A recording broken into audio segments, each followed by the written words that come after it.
चलिए, फिर होता है हार्ट फेलियर। हार्ट फेलियर से क्या मुराद है कि हार्ट जो है पूरी तरह पंप नहीं कर पा रहा। कम जब पंप नहीं करेगा तो ऑर्गन्स तक ब्लड नहीं पूरा जाएगा, परफ्यूजन कम रहेगी।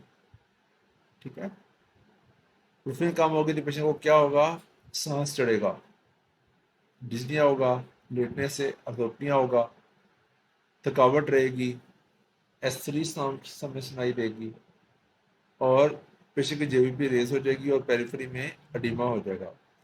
ये जो चार पांच फिक्रे लिखे हुए हैं ना, लफ्ज़ जो लिखे हुए हैं, इसको लाजमी याद कर लीजिएगा कि हार्ट फेलियर की क्या मैनिफेस्टेशन है। कंसेप्ट मैंने आपको थोड़ा सा बता दिया है, बाकी आप बैठ कर खुद इसका कंसेप्ट खुद लिखें तो आपको कंसेप्ट क्लियर हो जाएगा। अच्छा, हार्ट फेलियर दो तरह का होता है, सिस्टोलिक और डायस्टोलिक। सिस्टोलिक से क्या मुराद है कि पेशेंट को फॉरवर्ड फ्लो नहीं जा रहा, लाइक पेशेंट जो है वो उसका हार्ट के अंदर ब्लड तो आ गया लेकिन उसकी कंट्रैक्शन ना होने की वजह से हार्ट से ब्लड बाहर नहीं निकल पा रहा। इसको वो कहते हैं systolic dysfunction. Reduced EF, first किया एक पेशेंट को एमआई हुआ है, एमआई होने के बाद उसकी जो वेंट्रिकल की वॉल है उसको क्या हो जाता है, वो वहाँ से वीक हो जाती है। वीक होगी तो क्या होगा, इंजेक्शन फ्रैक्शन पूरी तरह कॉन्ट्रैक्ट नहीं कर पाएगी, कॉन्ट्रैक्ट नहीं कर पाएगी तो पेशेंट का इंजेक्शन फ्रैक्शन कम हो जाएगा, लेकिन हार्ट के अंदर ब्लड ज़्यादा होगा। इसको कहते हैं एंड डायस्टोलिक वाले में इंक्रीज हो जाता है।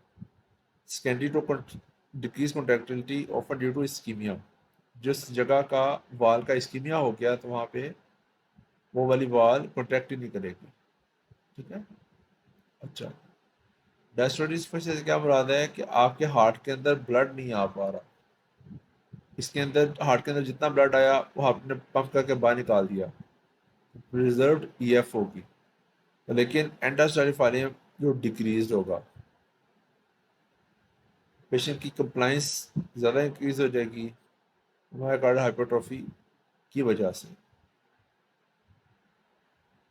अच्छा, मैनेजमेंट में पहली मेडिसिन क्या है, हम देते हैं एसी इनहिबिटर्स या एआरबीस। दूसरी दवाई है बीटा ब्लॉकर्स। थर्ड मेडिसिन है स्पाइनोलेक्टोन।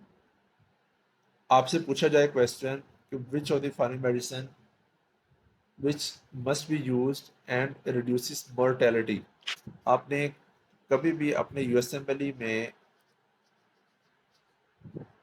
नहीं बैठना उस वक्त तक जब आप सारी डिजीजेज उनमें जो दवाइयाँ यूज़ होती हैं जो मोर्टेलिटी कम करती हैं, हर वो मैयर जो मोर्टेलिटी कम करता है वो आपने नहीं कर लेनी।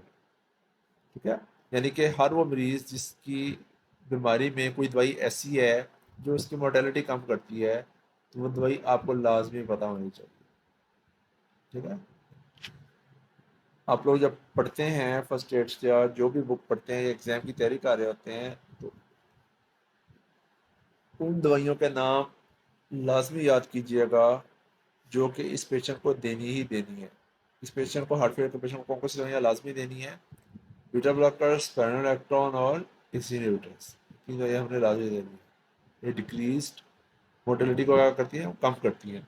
बाकी थायराइड डाययूरेटिक्स ये आपके मोटिलिटी को कम नहीं करते, लेकिन पेशेंट को जब हम अपने अगर ऑब्जर्व किया वो पता होगा पेशेंट पेशेंट के साथ आया है उसको हम क्या देते हैं, डाययूरेटिक देते हैं। डाययूरेटिक देने से क्या हो गया, उसको उसका यूरिन आउटपुट आने की वजह से हार्ट फेलियर बेहतर हो गया।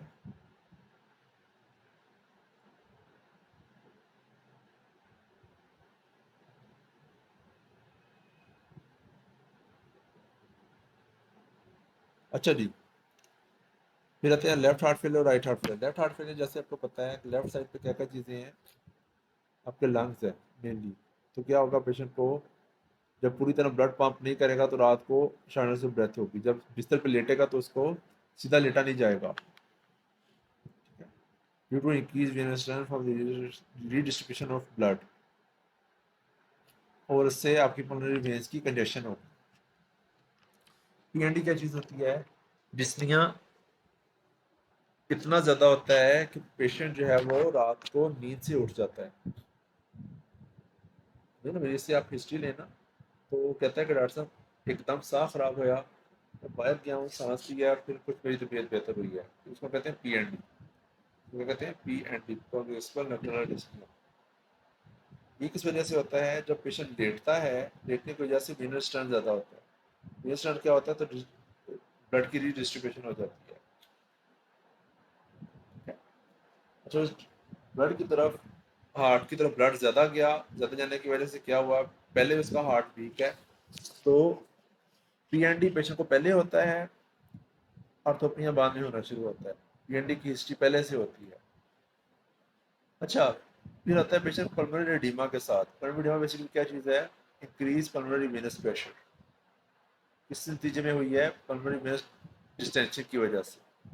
वहां से हल्का फुल्का फ्लूइड बाहर निकला, निकलने की वजह से क्या हुआ? पेशेंट को पल्मोनरी एडिमा हो गया। ठीक है? अच्छा, पल्मोनरी एडिमा वाले जो पेशेंट्स होते हैं, जब क्रोनिकली इनमें बार बार ये मसला हो रहा होता है, तो कुछ ना कुछ ब्लड भी लंग्स के अंदर आ जाता है।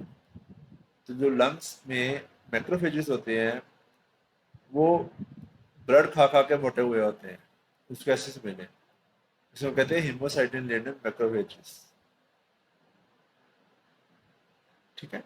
अच्छा, फिर टर्म राइट हार्ट फेलियर। अब राइट हार्ट फेलियर आपका कनेक्टेड है कहाँ से? जेवीपी के साथ और लिवर के साथ। जेवीपी और लिवर के साथ,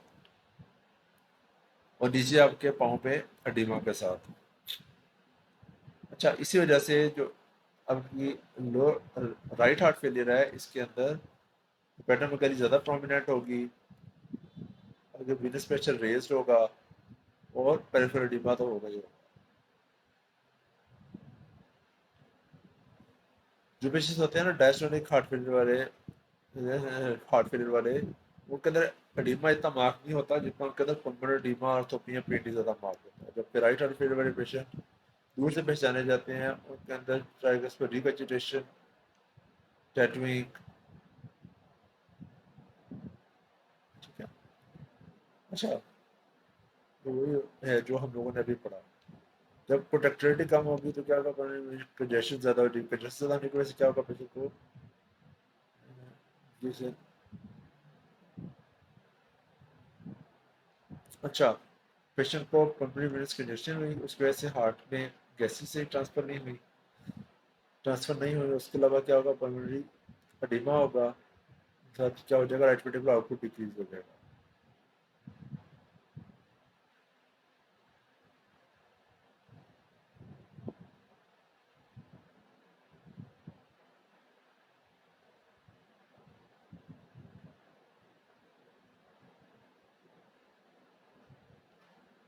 अच्छा जी, जब आपकी हार्ट की कंडक्टिविटी कम होगी तो क्या होगा?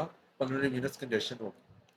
कंजेशन की वजह से गैस एक्सचेंज कम होगा, पल्मोनरी एडिमा होगा, और राइट वेंट्रिकल की का आउटपुट भी डिक्रीज हो जाएगा। लेफ्ट वेंट्रिकल की वजह से राइट वेंट्रिकल भी फेल हो जाए, इसको हम कहते हैं सीसीएफ। इसको क्या बोलते हैं? Congestive cardiac failure. अच्छा, दूसरा काम क्या होता है कि जब लेफ्ट वेंट्रिकल काम नहीं करेगा तो कार्डियक आउटपुट कम हो जाएगा। कार्डियक आउटपुट कम होगा तो पेरिफेरल रेजिस्टेंस इंक्रीज हो जाएगी, रीनल सिस्टम एक्टिवेट होगा। रीनल सिस्टम जो है वो क्या करेगा? किडनी से सोडियम वाटर की रिअब्जॉर्प्शन शुरू करवा देगा। वो सिर्फ रीअब्जॉर्प्शन की वजह से प्रीलोड में इंक्रीज होगा, कार्डियक आउटपुट भी इंक्रीज होगा। इस वजह से अपने हार्ट फेलियर वाले पेशेंट देखे होंगे, उनमें हम लोग स्पाइनल इलेक्ट्रोड देते हैं। Spinal electrode basically renal angiotensin system को ब्लॉक करती है। ठीक है? अच्छा, सिंपैथेटिक एक्टिविटी इंक्रीज होगी। सिंपैथेटिक एक्टिविटी इंक्रीज होगी तो उसके लिए हम लोग क्या देते हैं पेशेंट को? Beta blockers. अच्छा, हार्ट फेलियर की एक क्लासिफिकेशन होती है, इसको हम कहते हैं heart failure with reduce ejection fraction. दूसरी होती है hyper heart failure with preserve ejection fraction.